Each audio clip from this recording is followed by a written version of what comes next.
बृहस्पतिवार व्रत कथा। जय श्री विष्णु भगवान की। आज हम सुनेंगे बृहस्पतिवार व्रत कथा, एक ऐसी कथा जो आपके जीवन में सुख, समृद्धि और शांति का मार्ग प्रशस्त करेगी।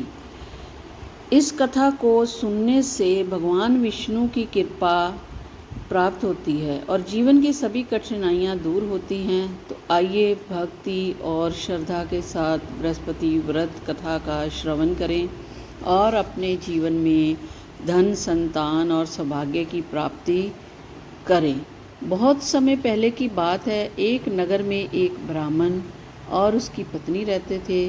वे दोनों अत्यंत धार्मिक थे और भगवान की भक्ति में अपना जीवन व्यतीत करते थे। ब्राह्मण पत्नी बहुत ही धर्मपरायण थी और हर दिन व्रत और पूजा पाठ करती थी, लेकिन उनके घर की स्थिति बहुत अच्छी नहीं थी। वे बहुत गरीब थे और उनके पास जीवन यापन के लिए बहुत ही कम साधन थे।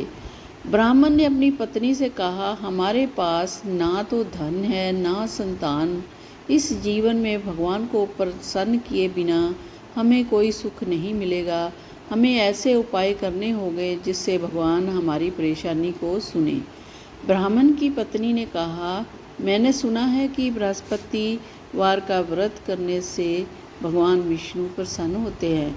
वे धन, समृद्धि और संतान का वरदान देते हैं।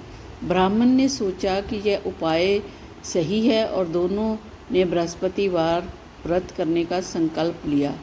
कथा की शुरुआत करते हैं। एक दिन की बात है। उस नगर में एक साधु भगवान विष्णु की कथा सुनाते हुए आए। उन्होंने ब्राह्मण से कहा, बृहस्पतिवार की व्रत का विधि पूर्वक करो, भगवान विष्णु तुम्हारी सभी इच्छाएं पूर्ण करेंगे। ब्राह्मण और उसकी पत्नी ने साधु की बात को माना और अगले बृहस्पतिवार से व्रत शुरू कर दिया। वे दोनों न केवल व्रत रखते बल्कि उस दिन भगवान विष्णु की कथा भी सुनते और पूजा अर्चना करते। ब्राह्मण और उसकी पत्नी ने यह व्रत लगातार 12 बृहस्पतिवारों तक किया। कुछ समय बाद भगवान विष्णु उनकी भक्ति और तप से प्रसन्न हुए और उनके समक्ष प्रकट हो गए। भगवान विष्णु ने कहा, हे भक्तजन, मैं तुम्हारी भक्ति और तप से अत्यंत प्रसन्न हूँ। बताओ तुम क्या वरदान चाहते हो। ब्राह्मण ने विनम्र होकर कहा, हे प्रभु, हमारे जीवन में धन और संतान की कमी है। कृपया हमें धन और संतान का आशीर्वाद दें।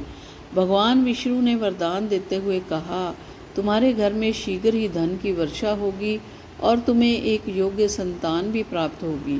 तुम्हारी सारी इच्छाएं भी पूर्ण होगी। इतना कहकर भगवान विष्णु अंतर्ध्यान हो गए और ब्राह्मण और उनकी पत्नी अत्यंत प्रसन्न हुए और भगवान का धन्यवाद करते हुए अपने घर लौटे। धन और समृद्धि की प्राप्ति के लिए कुछ ही दिनों में उनके घर की स्थिति बदलने लगी। उन्हें अचानक से व्यापार में लाभ होने लगा और उनके पास धन की कोई कमी नहीं रही। धीरे धीरे उनके घर में धन और समृद्धि का आगमन हो गया। हर तरफ सुख और शांति का वातावरण था। इसके कुछ समय बाद ब्राह्मण की पत्नी गर्भवती हुई और उन्हें एक सुंदर तेजस्वी पुत्र की प्राप्ति हुई। उनके घर में खुशियां छा गई। दोनों ने अपने जीवन में आए इस सुख के लिए बृहस्पतिवार व्रत भगवान विष्णु का आभार व्यक्त किया। अब वे और भी श्रद्धा से बृहस्पतिवार का व्रत करते थे और अपने पुत्र को भी भगवान विष्णु की भक्ति में लीन रखते थे। बृहस्पति का व्रत की महिमा यह, बृहस्पतिवार का व्रत केवल धन और संतान की प्राप्ति के लिए ही नहीं होता, बल्कि इससे जीवन में सभी प्रकार की समस्याओं का निवारण होता है। व्रत करने वाले जीवन में शांति, सुख और समृद्धि बनी रहती है। भगवान विष्णु अपने भक्तों को की सभी इच्छाओं को पूर्ण करते हैं, बशर्ते वे पूर्ण श्रद्धा और भक्ति के साथ इस व्रत का पालन करें। ब्राह्मण और उसकी पत्नी ने यह अनुभव किया कि बृहस्पतिवार का व्रत एक साधारण व्रत है, बल्कि यह भक्तों को भगवान के निकट ले जाने का एक अद्भुत माध्यम है। जो व्यक्ति इस व्रत को विधि पूर्वक करता है, उसके जीवन में कभी कोई कठिनाई नहीं आती। तो बोलो विष्णु भगवान की जय। बोलो विष्णु भगवान की। बार व्रत की महिमा का गान करते हुए ब्राह्मण और उसकी पत्नी ने अपनी संतान को इस व्रत की महत्ता सिखाई, जिससे आने वाली पीढ़ी भी इस पवित्र व्रत का पालन कर सके। तो बोलो विष्णु भगवान की जय।